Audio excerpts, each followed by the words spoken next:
அனைவருக்கும் வணக்கம் மக்களே. இன்றைக்கி எங்கள் பெரியப்பா ஃபார்முக்கு வந்திருக்கோம்.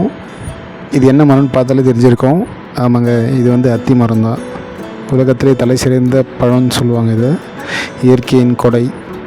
ஆமாங்க, மரம் ஃபுல்லாக பழம் பழுத்திருக்கு. இன்னும் 2 நாள் விட்டால் எல்லாமே விழுந்துடும்னு சொல்லவே சரி அறுவடை பண்ணலான்னு சொல்லிட்டு நாங்கள் எங்கள் பெரியப்பா ஃபார்முக்கு வந்தோம். 8 வருஷம் முன்னாடி ஒரு செடியை எங்கள் பெரியப்பா வச்சார். இப்போ அது மரமாகி இதிலேருந்து பல செடிகள் உருவாயிடுச்சு எங்கள் தோட்டத்தில். இந்த பழத்தை எத்தனை பேர் சாப்பிட்ருக்கீங்க? இதோட மகத்துவம் என்னன்றதை நான் சொல்லவே தேவையில்லை.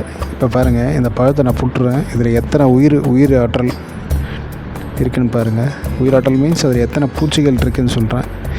எல்லோரும் பூச்சி இருக்குதுன்னு சொல்லிட்டு இதை ஒதுக்கிடுவாங்க. ஆனால் எங்கே ஆற்றல் அதிகமாக இருக்கும் அங்கே தான் உயிருள்ள பொருளும் இருக்கும். அதனால தான் அதில் பூச்சி இருக்குதுன்னு சொல்லிட்டு இதை சாப்பிட மாட்டுறாங்க. ஆனால் சக்தி இதில் தான் இருக்குது. சரி, இது கொஞ்ச நாள் விட்டுட்டா எல்லாமே கொட்டிடும்னு சொல்லிட்டு சரி இதை அடுத்த அறுவடை பண்ணிடலான்னு சொல்லி எல்லா பழத்தையும் அறுவடை பண்ணியிருக்கோம். இதை நம்ம காய வச்சு இதை நம்ம தேனில் போட்டு சாப்பிட்லாம். இல்லை காயாக இருந்துச்சுன்னா கூட்டு வச்சு சாப்பிட்லாம். இது ஏன் வேஸ்ட்டாக போகணும்னு சொல்லிட்டு வீட்டுக்கு தேவையான மட்டும் எடுத்துக்கிட்டு மீதி அங்கே இருக்க பறவைகளுக்கு நம்ம அந்த மரத்துலேயே விட்டுட்டோம். நான் அறுக்க போகும்போது மரம் ஃபுல்லாக எறும்பு.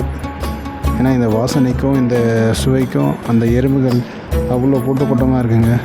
தேங்க்யூ.